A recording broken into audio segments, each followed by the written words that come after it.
Ayun guys, nag-ano kami ngayon. Naggawa na si Donnie ng naghumol na guys ba ng binhi. Kahapon nag-ano kami, hinugasan yung binhi kahapon. Hinugasan yung binhi kahapon. Yan ngayon, anong tawag diyan, gibukutan na. Tingnan natin si Donnie kung anong maning bigti wa.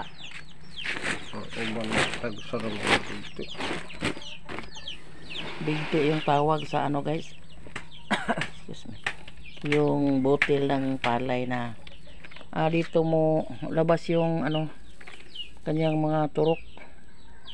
Ay pero kuan pa man, may pila ka adlaw. Siya. Kakirmis na siya bro. Sana may mga hugasan mo na. Ano tawag yan? Bisbisan, didiligan. Parang mas himsog yung turok. Inaya mas tubig. Pero tubig magpaagas man ka kagahapon. Gahapon ka nagpaagas? Isa. Na siya. Yan, pusinay bitaw na itong pagkuhan ako.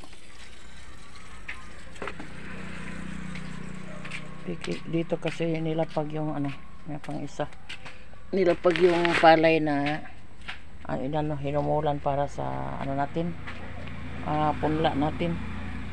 Siguro bukas o Friday, mga Sabado na siguro nito motorok no. Benes man Huwebes. 3 araw kasi yun tinabunan yung para anong tawag dyan na mo turok.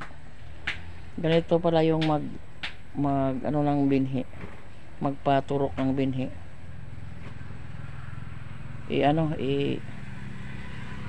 Bukutan og trapal guys ba, yun yung trapal para sa mapainit yung mga butil ng palay.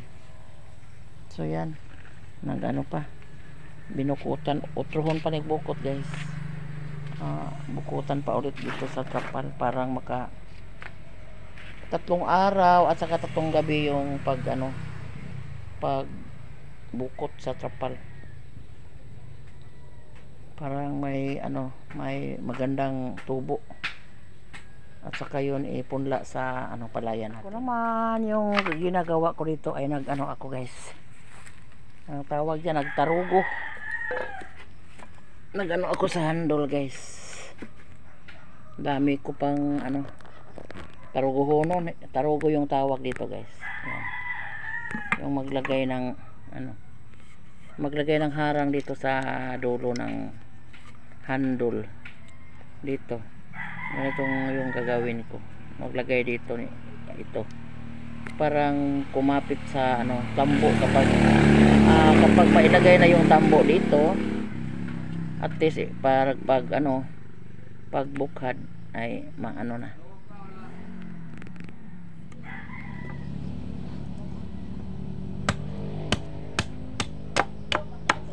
Wala kasing ibang magawa nito guys. Kami na lang. Sa amin na lahat yung gawain dito sa bahay. Kasi wala na kami yung kasama.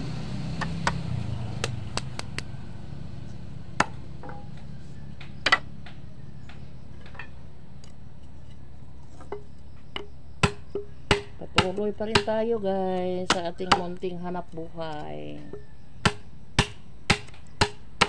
Kahit ganito lang yung namin. Pag di tayo magtiyaga, hindi tayo kita ng piso.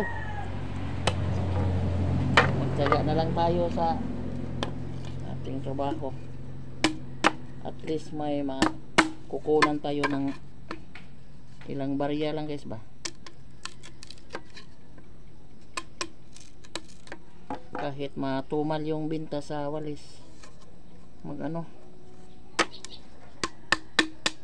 magsipag din yung pinsan ko sa paglako. Siging karga-karga guys. Minsan maubos, minsan hindi. So sige na lang, at least may kita tayong konti araw-araw, makabayad sa tambo, kasi utang yung tambo namin guys. Pag may binta at saka bayaran, yung ganansya lang yung gagastusin namin, parang may ibalik pa tayo sa puhunan. Yan talaga yung aming buhay dito sa probinsya guys.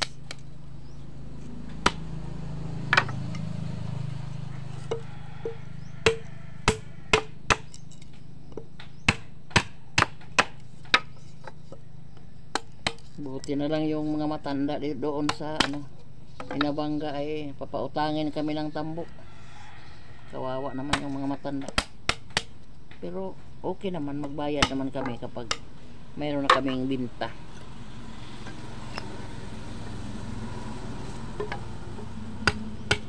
Walang pwedeng walang pwedeng magtamad-tamad dito. Ay nako, may malaki na namang ulap sa kalangitan. Siguro umuulan ngayong gabi na. Yan yung mga guys.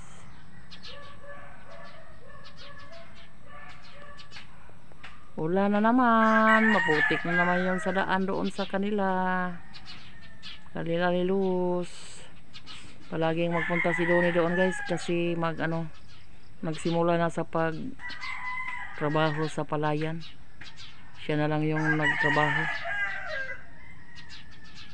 May kanya-kanya kaming trabaho ni Donnie. Ako dito sa bahay magawa ng walis. Siya doon sa palayan, pag uwi niya magtahi, maglinis ng tambo. Yan yung kinabuhi namin dito, buhay namin dito sa probinsya guys. Kapag magtamad-tamad, wala tayong maani guys. Kailangan magtrabaho kahit mga na tayo, edad na tayo guys, pero exercise naman.